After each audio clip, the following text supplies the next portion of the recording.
It was Father's Day. We were driving down the turnpike, and we decided, let's go get a ticket, and it's a Mother's Day gift. And I said, that sounds good. And it turned out to be a $500,000 ticket. Or not. A scratch-off turned rip-off for one very unlucky lady. Kelly's Court is back in session.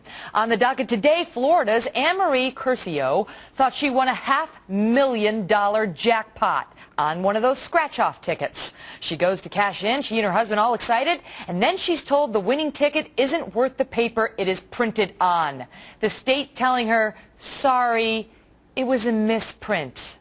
So, should it have to pay her the money? Let's ask our panel, Fox News legal analyst and host of Cops and Cases on FoxNews.com, Kimberly Guilfoyle, and former prosecutor Jonna Spilborn.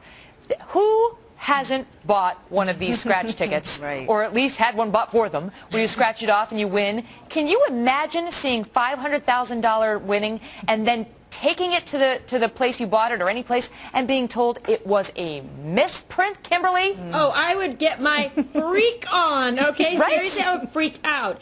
This is what I say. I consulted renowned philosopher Cuba Gooding Jr., and he says, show me the money, baby, or we're going to trial. These people were cheated. It's breach of contract. Equitable estoppel should come into play here. Unfair business practices, deceptive trade practices, the whole bit. They didn't do anything wrong. They paid the $20.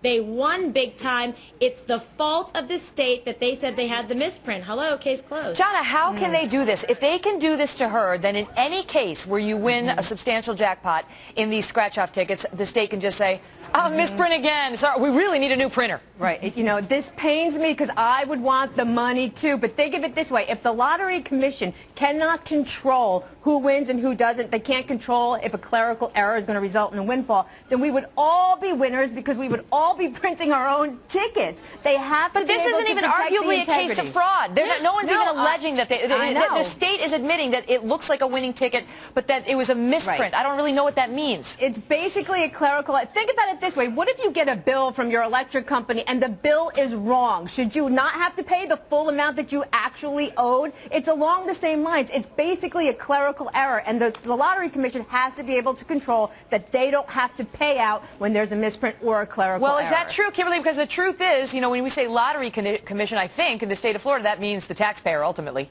Yes, but listen, I don't understand that. This is like stealing their money. They complied with their end of the bargain. It's a contractual arrangement. They paid the $20. They won. They should be paid. It was through no fault of their own, no breach on the part of the plaintiffs here, that they, in fact, shouldn't get this money. It's because the state messed up. You can't just say, oh, my bad, misprint.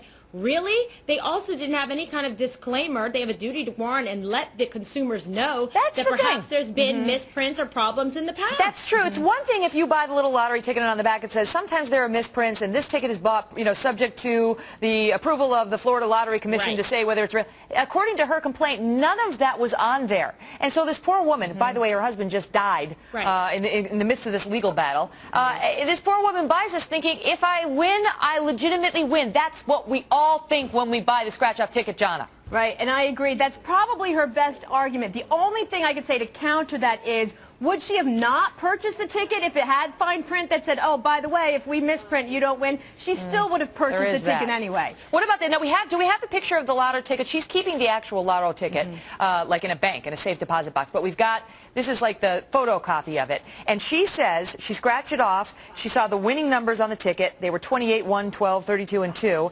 And then it showed that the prize was $500,000. Kimberly, is there any reason why the Florida Lottery would not settle this case? No, and guess what? This was a $20 gift from the husband for his wife on Mother's Day. Oh, please. We don't even need to resurrect Johnny Cochran on this one to take it to the jury. When this is put in front of a jury and they say these cheaper McCheapersteins from Florida not paying this poor woman the money and her husband's dead, they're going to lose big time. Settle the case. Yeah, I completely agree. It'll cost way more than $500,000 to go to trial anyway. All right, Kimberly and Jonna, good debate. Word to the wise when you buy those scratch-off tickets. One final word for our viewers. This is just wrong. How is she supposed to know whether this is the truth or whether this is a state that just doesn't want to pay?